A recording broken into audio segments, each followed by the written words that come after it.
quick disclaimer. This video is supposed to be a script that I'm supposed to be reading, and I'm trying to sound enthusiastic. This is like the fourth attempt at recording it, and it's not easy. So, God help you.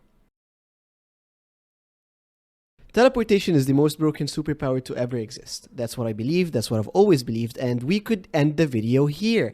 Except, this isn't what the video is about.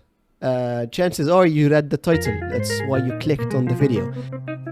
I've been thinking about it for a while, and I've decided that it's time to nerf portals. But before we do that, let's just get a bit of history on what teleportation actually is. Teleportation has taken many forms throughout the ages. We had teleportation devices where your body is atomized and reconstructed. This started a conversation among philosophers on whether the person on the other side is the same person. I think it was called the Ship of Theseus. This dilemma didn't last long because I watched a YouTube video by Extremely Moral Inventions LLC. They introduced an incredible solution. Have you ever used your teleporter but was always concerned, what if it wasn't you on the other side, but merely a copy with your memories? Well, worry not, because we at Extremely Moral Inventions LLC have solved this simple philosophical dilemma. Introducing to you our take on teleportation technology.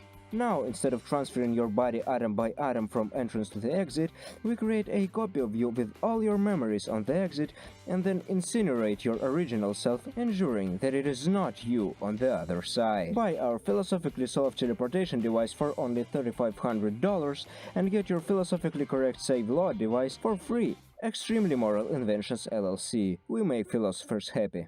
Another form of teleportation was the portal gun. You've played the game, so you know how it works, and I think it's a very safe option. Trust me, don't worry about it. Just don't accelerate infinitely and you're probably fine. These are just two from many examples. Some of them I don't even know about, and others I'm going to be showing on the screen. Anyways, when it comes to nerfing portals, we have to figure out what makes portals or teleportation in general a good superpower.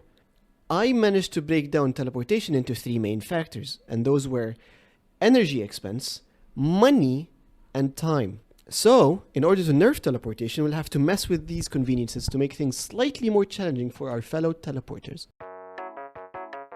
For the sake of simplicity, let's assume that our teleportation is as simple as thinking of the place you want to be and snapping your fingers. That's it. You immediately teleported to the closest free space where you wish to be. No clipping into walls, vanishing into the back rooms, and no splitting in half because half of you is in the wall. The first thing we could do is to make it so you can only teleport to places you've been to before. Meaning, you can't teleport to your long-distance partner's location unless you've been in their location before. It also means you can't teleport to the sun. So, if you're an overthinker, hey, you're welcome. I accept cash. Another thing we could do is make it so teleportation expends the same amount of energy. So let's say you wanted to cheat a marathon. You'd be exactly as exhausted as though you had run it. And also you won a marathon. Do you get prizes for winning marathons? Some of you might wonder, but Salman, what if I'm teleporting across countries? Won't I just die of exhaustion? No, the way I thought of it would be, it's just jet lag. So the idea behind the nerf is, the exhaustion is equivalent to that of whatever is the most common method to get from point A to point B. So let's say you want to go to the park. Well, the park is half an hour away.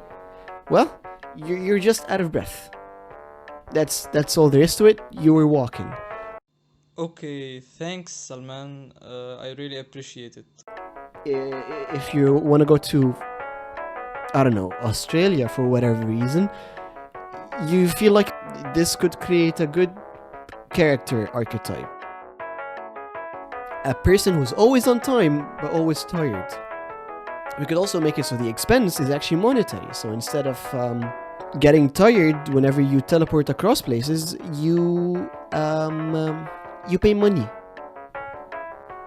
Here's another concept. How about we make it so you pay money when you teleport over long distances and you just get tired over short distances? That way we mix 2 nerfs and make it less taxing to teleport to uni. I don't like going to uni. One of the cool teleportation references was in Half-Life 2, wherein Gordon Freeman and Alex Vance are gone for a week after the teleporter they used to escape from the Combine forces blows up right after they use it. They are then gone for about a week. Indeed, it did. And the repercussions were felt far and wide, but that was over a week ago. What do you mean? Gordon and I were just there a minute ago. Fascinating. So what I'm saying is, you're gone for an undetermined amount of time every time you decide to teleport. So let's say you want to go to uni again. You might take 1 hour or 1 month, and people will file a missing persons report, probably.